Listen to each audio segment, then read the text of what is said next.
Getting on the mic till I'm filthy rich. Got that scratch if you got that itch. You tryna come through to catch my flu, hush. Let's go!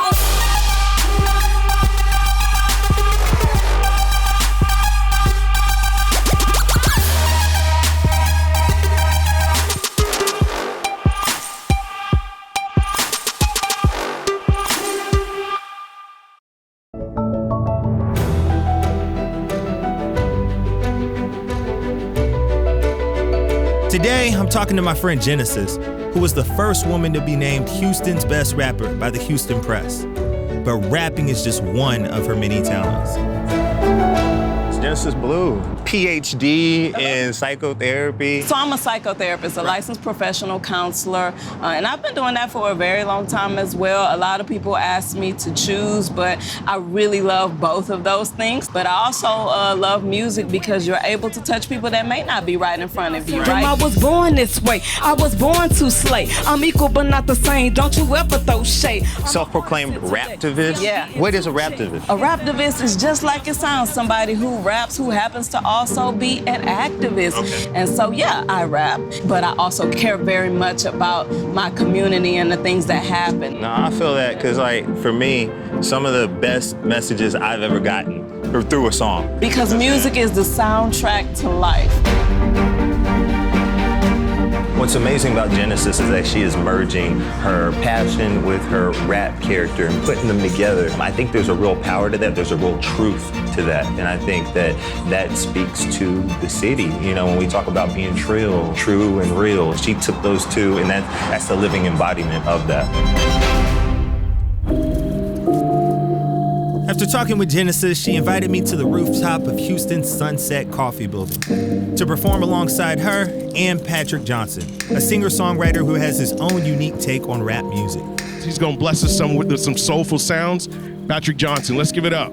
You're an accomplished artist here in Houston, Texas. Tell me a little bit about your background. I moved here about 8 years ago from Lubbock, Texas, to just be involved in different cultures. I mean, food, music, like it's kind of inescapable. It's everywhere. Yeah. Right. You so right when you treat me wrong.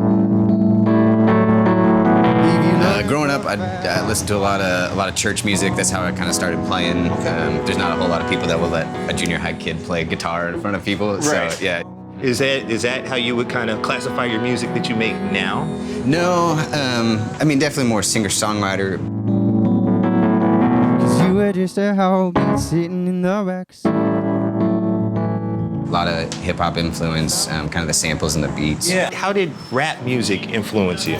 It's one of my favorite, if not like the only genre I really listen to, like on a daily basis. It's kind of like comfort food for me. Like getting in the car, it's just kind of the first thing that plays. 'Cause we don't do the same drugs no more. All right, when I hear Same Drugs cover, he's taking the best of both worlds and putting them together. And I think that's probably why it exploded the way it did. We don't do the same drugs. Same Drugs was kind of like the start of that journey, I guess, towards the hip-hop influence. I mean, I think hip-hop has way more influence than people give it credit for.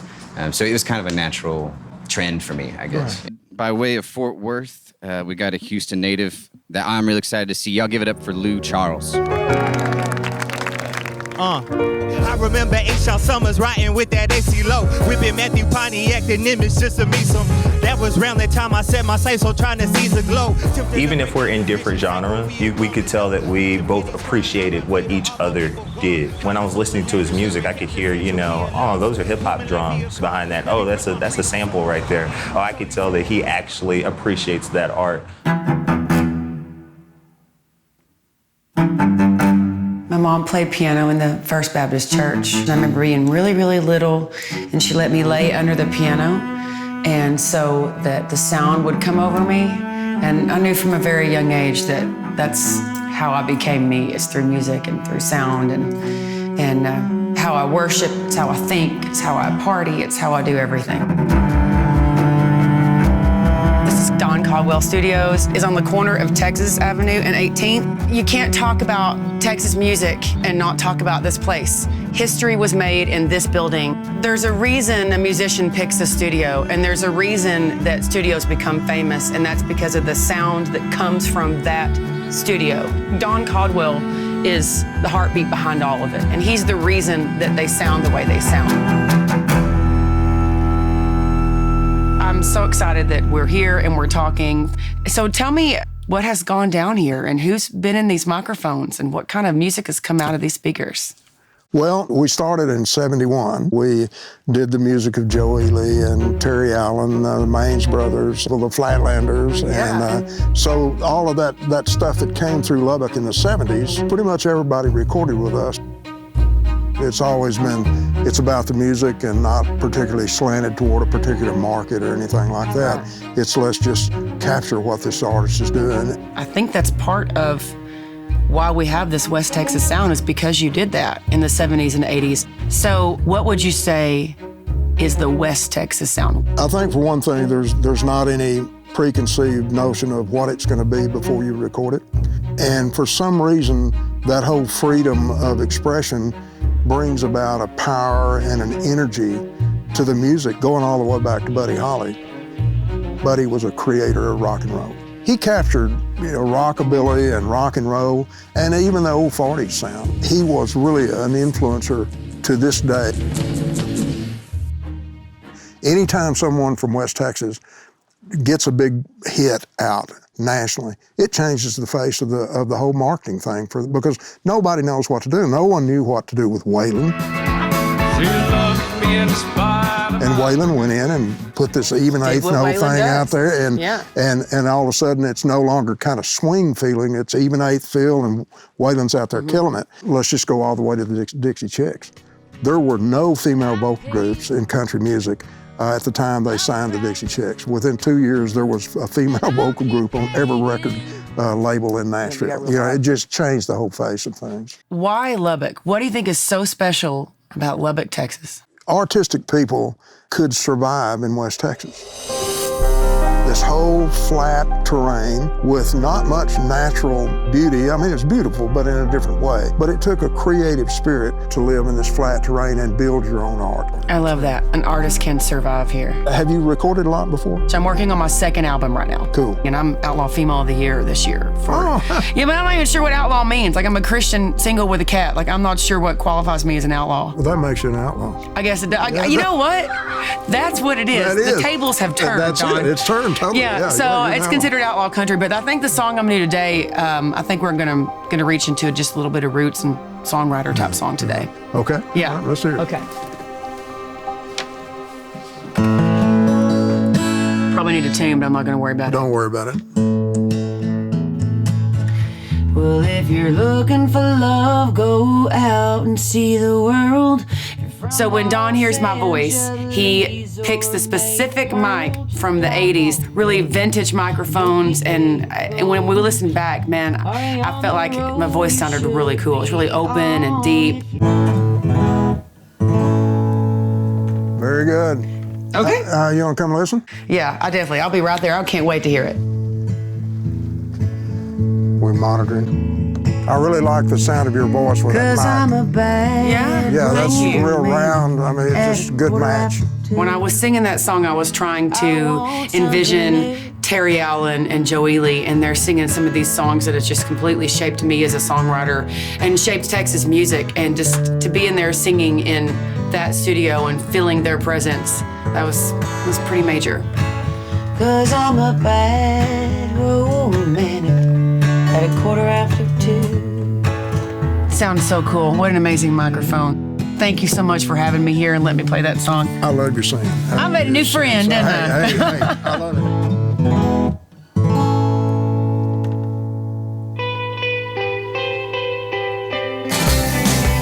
Growing Home was a band that I was in for over 15 years. I opened up for Social Distortion, Morrissey, The Go-Go's, Cyndi Lauper. Was signed to Joan Jett's record label, Blackheart Records. We started doing really well with the band, and the lead singer of Girl in a Coma is my sister. Let's watch tomorrow go. She got a little burnt out and decided to take a break and went solo and moved to Los Angeles. Kind of devastated me. It kind of left me like, now what do I do? I'm grateful that my bass player for that band stuck with me and we started another group.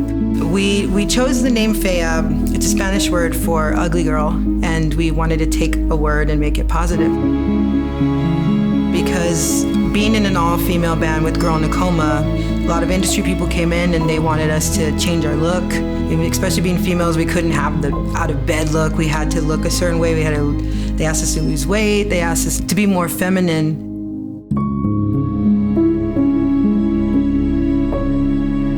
I'm about to go to Alamo Music, one of the oldest music shops in Texas. It's been there since the 1920s. It's family owned and it's kind of like our anchor store. I haven't been there in years and I get to go meet Aaron Salinas, who's gonna show me about the accordion, and I know nothing about it, so I'm really excited.